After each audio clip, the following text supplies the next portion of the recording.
Okay, now let's talk about secondary structure. So primary structure, remember, is just the sequence of amino acids that makes up a polypeptide. And secondary structure then is just the first level of folding that leads to the three-dimensional shape of a protein. And there are two major types of secondary structure that are found really commonly in proteins. One is the alpha helix, and the other is the beta sheet. So that's what we're going to be talking about. So first of all, when I say that these structures are really common in proteins, the reason is that they allow for these phi and psi bond angles, or rotational angles between amino acids, to stay within those sort of energetically favorable ranges. So for an alpha helix, the idealized phi and psi structures, the most common ones, again around minus 57 for phi and minus 47 for psi. So that puts it roughly in this region. For a right-handed helix, now there are left-handed alpha helices, which we'll mention, and so those are over here. But again, the right-handed ones are a lot more common. Meanwhile, for beta sheets, the angles are bigger, but they all show up in this quadrant here of our Ramachandran plot, and so that's the reason, again, why these secondary structures are very common in proteins. So first of all, the alpha helix is pretty much what it sounds like. It's an elongated helical arrangement where the peptide backbone groups, the carbonyl oxygens and the amino nitrogens, hydrogen bond with each other roughly every 4 residues. So that means that if you were to go from, let's say, this residue, we'll call this 1, and then 2, 3, and then the fourth one will be back here, but the hydrogen bonds are between this group and this group, so that's one hydrogen bond, and again, those are about 4 residues apart. And so those are the bonds that stabilize this structure, and you can see what it looks like kind of in a spacefill model over here. They are right-handed. That means if you stick your thumb imagine your thumb along the long axis of that helix, and then kind of wrap your fingers around the axis or around the spiral, you'll find that you can only do that with your right hand, whereas if you try to do it with your left hand, it doesn't work. So a left-handed helix, meanwhile, you would be able to do that. And the period of the helix is about 3.6 residues. So that means there are about 3.6 residues every turn. So again, if I number them 1, 2, 3, 4, then to get from 1 to 4, that's a little over 1 full turn of the helix, and the linear distance from one turn to the next is about 5.4 angstroms. If we look at the helix on its end, you can see the dimension. So the total diameter is about 10 or 12 angstroms, depending on the side chains. There is an empty core of about 4 to 5 angstroms, but that's too small to really fit any molecules in. When you see it drawn like this, kind of what we call the ball and stick model, it looks like there's more space than there really is, but you have to remember those individual atoms have much bigger surface areas that then are depicted here. And then the peptide bonds that make up the backbone are roughly parallel to the helical axis. So the peptide bonds in this case are, here's one, here's the other, here's another. So again, each of these is roughly parallel, and then also roughly perpendicular to each other when you're looking at them on end like this. And the side chains also are kind of perpendicular. So if you see them, they're kind of sticking out from the corners of the alpha helix, and that also allows them to interact with each other because they're sticking out. They almost form like little spokes sticking out of a wheel, and if they're about 3 or 4 residues apart, they can be close enough to interact with each other. So, for example, this one here is close enough roughly to interact with actually this one and this one. And so this is about these these two are 3 residues apart.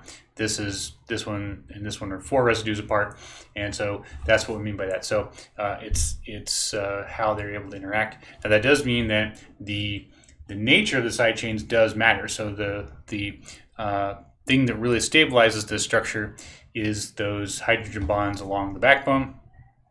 But the interactions between the side chains do have an effect. So if you have, for example, 2 charged amino acids, maybe they're both negatively charged, then they're going to repel each other, and that will cause the alpha helix to bend away from them. If they are attracted to each other, they'll draw each other together. So that can create bends or changes in shape to the alpha helix.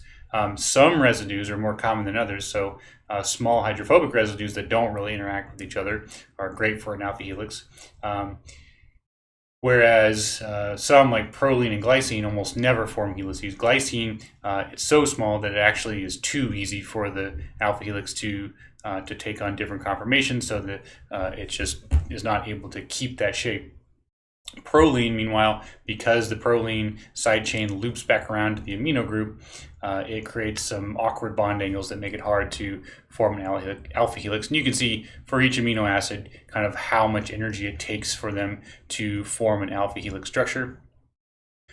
And then there is a dipole moment that's associated with an alpha helix, and that's due to just the orientation of the peptide groups. Now, it may be easier to see this in 3D. So this, again, is our little protein database that lets us see the 3-dimensional shapes of these molecules and lets us rotate them around. So here what I've done, you can see that the kind of ribbon part of the alpha helix represents the backbone, and then the amino acid or the side chains are kind of sticking off the side. Now this one's not very straight. You can see it from the side. It kind of coils around, so it's kind of hard to get it on end. But if you do get it on end, again, you can see those interactions. So first of all, you can see, if I zoom in, the hydrogen bonds. So those dotted lines represent hydrogen bonds between the the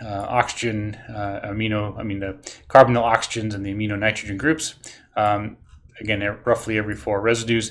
And then you can also see the positioning of those side chains. So again, if you look and see that, like this side chain here and this side chain here are pretty close together, close enough together that they could interact. This is a glutamate and a lysine. So in fact, glutamate is usually negatively charged.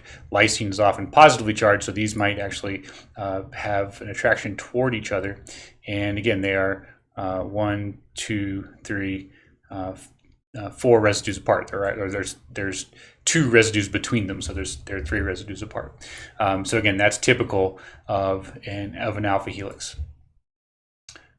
Now, meanwhile, the other major type of secondary structure is the beta sheet.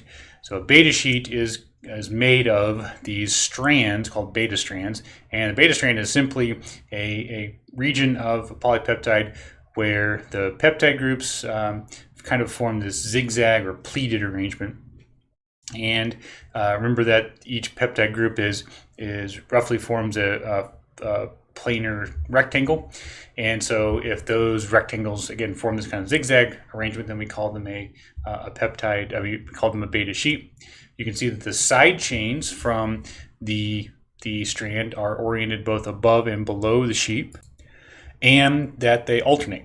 And so to make a beta sheet, you take 2 or more beta strands and put them next to each other, and they are stabilized kind of the same way that the alpha helix is stabilized, except that the hydrogen bonds go kind of across from one strand to the next, and then that's what holds them together. Now, with an alpha helix, generally the ends of the alpha helix are the components of the alpha helix are within, again, 3 or 4 residues.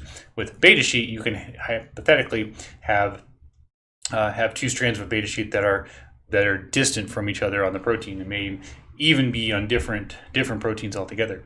But there are 2 types of beta sheets. This is called a parallel beta sheet because each strand is oriented in the same direction. So here's the amino group of each of these strands, and down here is the carboxy terminal.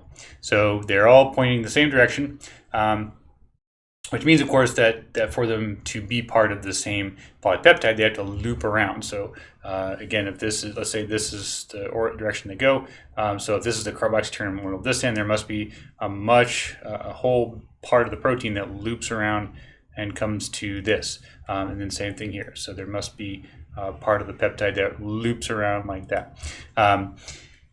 So for that reason, and another reason, actually, parallel sheets are not quite as stable. The other reason is the orientation of the hydrogen bonds. So again, each hydrogen bond here forms between a carbonyl oxygen and an amino nitrogen on the adjacent strand. But here's one, for example, but you can probably tell that they're not in a straight line. So if you were to a nice stable hydrogen bond forms when the hydrogen atom is sitting between the two electronegative atoms, forming a nice straight line. So the other type of beta sheet we call an anti-parallel beta sheet, and that's because the ends are anti-parallel to each other. So if that's the nitrogen end or amino end of that strand, then this would be the carboxy end of this strand, and then another amino end, and so on. So these are all, each strand alternates and is oriented in the opposite direction. Here you can have much shorter turns, so again, the carboxy turn of this group can just go right here to the amino terminal of that, and there too. But the other advantage of the anti-parallel sheets is that the hydrogen bonds, because of just the geometry of each strand, are nice and straight. So the hydrogen atom sits right here in a straight line between the nitrogen and the oxygen. But the general structure is the same. You have, again, the side groups above and below, and you have them alternating above and below. Now the other difference is the distance between kind of the period of the up and down arrangement. So between two folds of two pleats in the anti-parallel sheet, you have about 7 angstroms, and between two in the parallel sheet, it's 6.5. Now, like I said, just like with the alpha helix, the side chains themselves don't necessarily matter. They do have the ability to interact, so they're close enough, on adjacent sheets that you could see interaction between side chains of adjacent strands, but generally it's the interactions between the backbone that really stabilize this whole thing. But what does matter in terms of the primary sequence is, especially for anti-parallel sheets, those the amino acids found at those turns, because these are very sharp turns. So again, you're turning 180 degrees, and kind of the minimum number of residues you need for that is about 4 residues. So you need 4 residues to form a turn, and there are some types of amino acids that make better turns than others. So both proline and glycine actually show up here because glycine is so small, it allows a lot of flexibility of the backbone, and then proline, because of the way that it turns around and sort of attaches to itself, it allows for some tighter angles to form. And in fact, proline also has 2 isomers, and in fact the cis isomer, you can see, allows for almost a 90-degree turn, and so that is the reason probably that proline shows up in these beta turns. Now I can show you again what that looks like in 3D. So if we switch back to our 3D viewer again, here's a protein that has a lot of beta sheets in it. Actually, the whole thing is almost one big beta sheet. And again, the green ribbons back there are the individual strands. You can see which way they're going. So this, of course, these are all anti-parallel beta sheets, because each strand is pointing in the opposite direction of the other, of its neighbor. And so you can then also see the hydrogen bonds here. So again, the hydrogen bonds are connecting one strand to the next. In fact, I can change the color of those to make them a little more easy to see. So I will change those so you can actually see each individual, or tell what each individual atom is. So again, the thing that's holding the strands together are interactions between the carbonyl oxygen and the amino nitrogen of adjacent strands. So again, the whole protein is pretty much one big sheet. Now, of course, the sheet is twisted around because, again, there are interactions between the side chains and there are interactions between strands too. So within, for example, this region of the protein here, you might expect there to be interactions between side chains that are going to cause the whole thing to kind of twist around like this. And so the same thing would happen though if we had another type of structure. So you can also see these turns. Like I said, each turn consists of just at least 4 residues. But here we've got 1, 2, 3, 4. Now, of course, this actually is an artificial peptide. This is not actually a naturally occurring peptide. You might not see this degree of beta turns in the sheet, but it is characteristic of what these look like. Okay, and we will stop there, and then next time we will talk about tertiary structure.